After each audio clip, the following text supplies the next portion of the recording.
Bayangkan sebuah dunia yang gelap dan terbelakang, di mana ilmu pengetahuan dan seni tersingkir oleh ketakutan dan tahayul. Kemudian, dalam sekejap mata, sebuah cahaya menerobos kegelapan itu.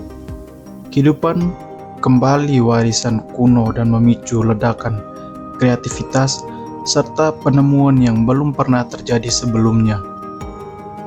Inilah Renaissance, sebuah era kebangkitan yang mengubah wajah Eropa dan dunia selamanya.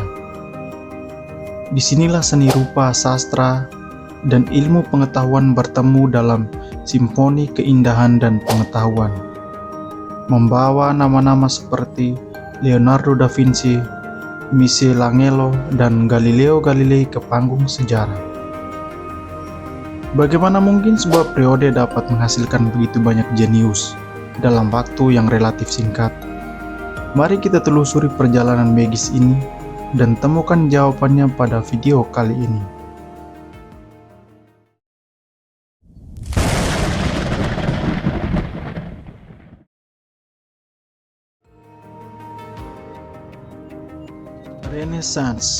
Renaissance adalah gerakan perubahan besar di Eropa yang terjadi setelah abad pertengahan.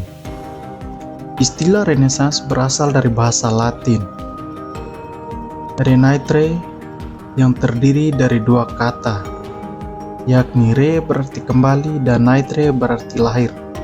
Dengan begitu, Renaissance dapat diterjemahkan sebagai masa terlahir kembali. Renaissance merupakan masa yang terjadi pada abad ke-14 sampai abad ke-17. Gerakan perubahan ini dimulai dari Italia, yang kemudian menyebar ke seluruh benua Eropa. Secara garis besar, ciri utama dari Renaissance adalah humanisme, yaitu memanusiakan manusia. Empirisme yang berarti kebebasan pengembangan ilmu pengetahuan, dan rasionalisme, yakni kebebasan dalam pengembangan pikiran.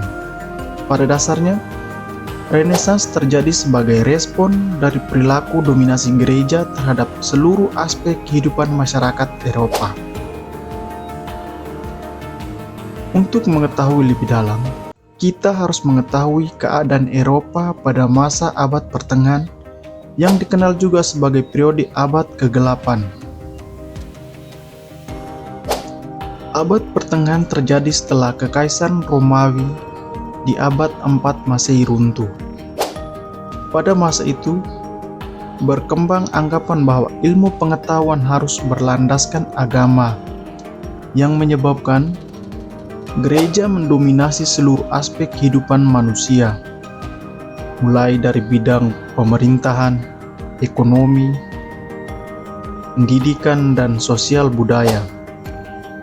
Tidak hanya itu, gereja bahkan memengaruhi berbagai kebijakan yang dibuat pemerintah, sehingga raja kehilangan kekuasaan dalam pemerintahan. Salah satu contoh dominasi gereja pada abad pertengahan adalah memberi hukuman kepada Nikolaus Copernicus yang menyebut matahari sebagai pusat tata surya.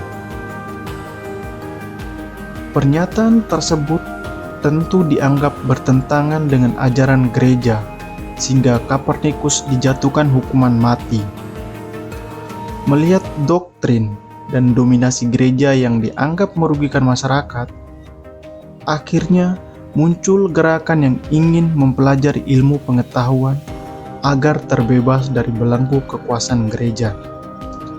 Gerakan inilah yang disebut dengan Renaissance. Namun, selain dilatar belakangi oleh dominasi gereja, munculnya Renaissance juga dipengaruhi oleh latar belakang ekonomi.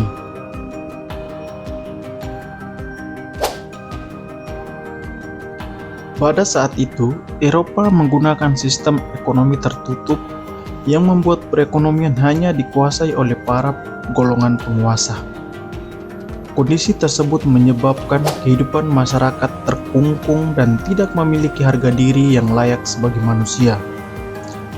Renaissance yang terjadi di Eropa telah membawa perubahan besar dalam berbagai bidang, kehidupan manusia di seluruh penjuru dunia, termasuk Indonesia. Salah satu dampak besar yang dirasakan Indonesia adalah adanya invasi bangsa Barat. Kegiatan invasi ini dipengaruhi oleh berbagai hasil penemuan pada masa Renaissance, di antaranya mesin cetak oleh Johann Gutenberg, senjata api, dan kompas untuk menentukan arah mata angin dalam pelayaran. Terima kasih telah menyimak video ini dan jangan lupa untuk subscribe sebagai dukungan Anda agar Mimin tetap semangat untuk membuat video-video menarik lainnya seputaran sejarah. Sampai jumpa di video-video berikutnya.